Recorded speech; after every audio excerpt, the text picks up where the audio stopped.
Салам достор, сиздер менен мен Азаке, Эл Уксуун YouTube каналы. Менин туугандар, азыр турган жерим Павлова көчөсү жана ошондой эле Чүй. Артымда Ош базар жайгашкан. Мен азыр ушул Павлова көчөсүнөн маалыматты тагыраак берип коеюн туугандар. Мен азыр ушул Чүй көчөсү менен Фучка тараптуу көздөй басып, жанагы эле мостко келип такалдым.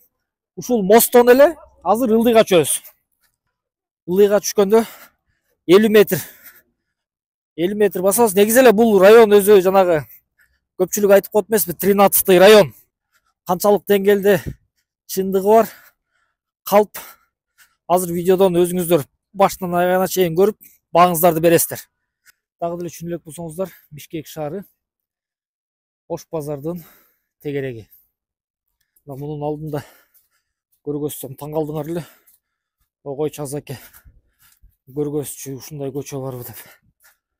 Мына туугандар, ушул Бишкек мындай көргөзүп коеюн. Тигине туугандар Чүйский көчөсү да бир жолу. Чүйский көчөсү көрүнүп турат, Мына Чүйский көчөсүнөн эле кирип кетесиздер. Болду. Кеттиң. Эми жанагы квартиралар. Мунун ичинде бир 10 чакты квартира, мунун ичинде 10 чакты квартира. Ушундай да туугандар, мунун ичиндеги квартиралар, банялар, эч кимге налог төлөбөгөн.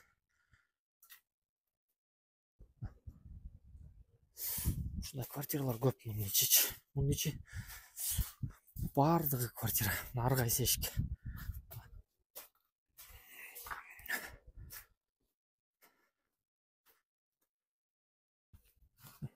Биягы көчө, биягы квартиралар. Магазин. Мына кадимкидей эле магазин. Тигине квартиралар көрүнүп турабы? Ушундай көчө. Мына бул эшик. Биягы бүт мындай квартиралар жайгашкан. Кадимкидей ушундай квартиралар жайгашкан. Бул жер уже жарым метрде чыкпаган көчө экен. Ушинтип эле көчө аралап кетесиздер. Бангладеш, Сангладеши жок эле Бишкектин так гана ортосунда жайгашкан шаар.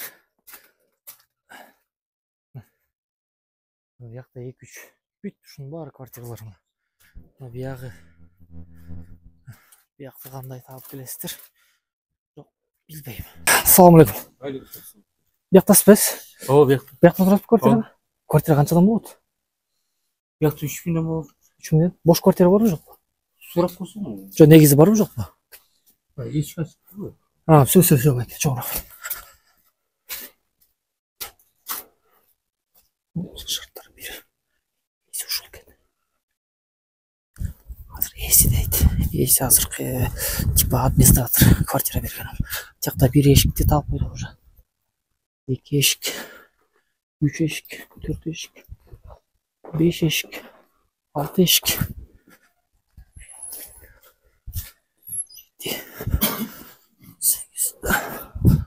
8, 9, 10, 11, 12.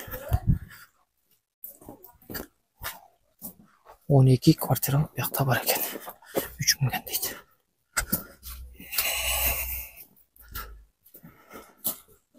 Жарым метр, 1 метрлик көчөлөр. Бул жер туугандар эми ушундай. Биягы негизи бул жердин бардыгы эле ушундай жерлер.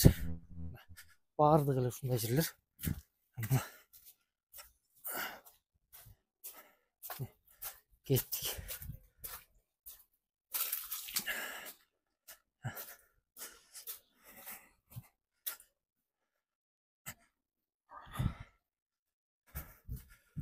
Бул Бишкектин борборунда эле жайгашкан.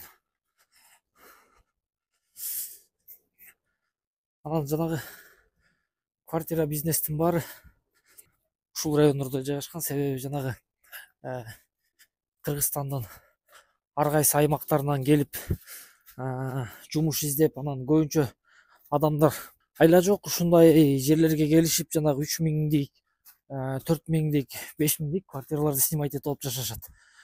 Бул айла жоктун айынан. Квартираларды, батирлерди берип жаткан адамдар мамлекетке эч кандай налог төлөбөйт.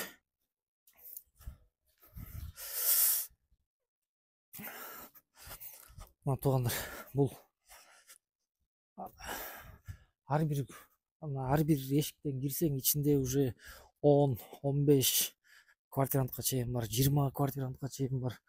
Анан мен анча мынча жерден телефонду өчүрүп, видео камераны өчүрүп атсам, демек жаман көрүшүп, телефонго сразу башкача реакция берип жатышат.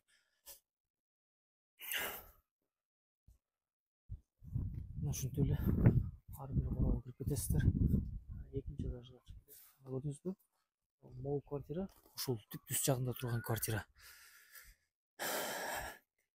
1 метрге, мисалы, турасы 1 метр, адам мындайынан узундан жатат. Узуну 2,5 метр, ушундай комнаталар бар. 3000 сомдон беришет. Кааласаң жаша, каалабасаң жашаба деп гана айтып коюшат. Мына көрүнүп атат да туугандар. Бияктагы кичине Ташкент ширинасы кичине широкий экен да көчөчү. 2,5 метр, 3 метрдей чыкчыда экен. Анысы тигилерге салыштырмалуу килейген эле. Эме ана бул алдыда көрүнүп турган кадимки эле магазин. Көрүп турасыздар, магазин. Бул көчөдө магазин. Ана бuyakta машина өтө турган жол бар экен. Типа чоңураак көчө. Бул деле чоңураак көчө деген сыяктуу. Бирок бүт ушу квартиралар бүт. Бир мындай биягы деле квартира. Еще квартираны бергенде да мындай неме кылып коюшпайт да, жанагы ремонт. Сиздерге бир көргөзөйүнчү. Мына бирөөнүн коросуна кирип кеттим да азыр. Эми бияктан тилип басам керек, себеби мына бирөөнүн коросуна кирип баратам. Короо кирип келатканда эле туалет турат. Ушуну бияктын баары колдонот. Бияктан бир эшик көрүп жатабыз. Экинчи эшикти көрүп жатабыз. Үчүнчү эшик. Төртүнчү эшик. Бешинчи эшик. Алтынчы эшик. Жетинчи эшик. 8-ci eşik, 9-cu eşik, 10-cu eşik. Сиздерге айткандагыдай эле ушу 10 ар бир биякта ар бир короо ушундай 10 квартира. Счетчик ар кимисинде жок. Монтип эле общий счетчик бар. Ушул счетчикти баардык биякта 10 жакты 10 квартирам чогулду. Жакта бирөө чыгып калды азыр мени. Урушат эси чыгып калды. Бияктан ошо жанагы чыгып калды. Басып кетейин. Ошол бияктан ошол 10 квартирантка бир счетчик. Бир счетчикти ошол 10 квартиранын чогуу колдонот. Анан негизи кимисиники канча сом болгонун биле албайсыңдар. Азыр мен мисалы үчүн бияқта дагы бир эшик ачык турат. Азыр ошол дагы бир короону киргизип көргөзүп берейин. Сиздер ойлоп калбагыла. Азаке мындай бир үйгө кирип алып да жок. Сиздерге дагы бир үй көргөзөйүн. Бул жакка кирсең бир эшик. Мына ушундай эле эшиктер. 2, 3, 4, 5 бүт кылып турат. 6, 7 жалаң ушундай квартира. 8, 9, 10, 11, 12, 13, 14. Бул короодо 14 квартира бар. Ушулардын ар биринин баасы эң арзаны 3000 сом. Бул видео менен мен эмнени айткым келип жатат?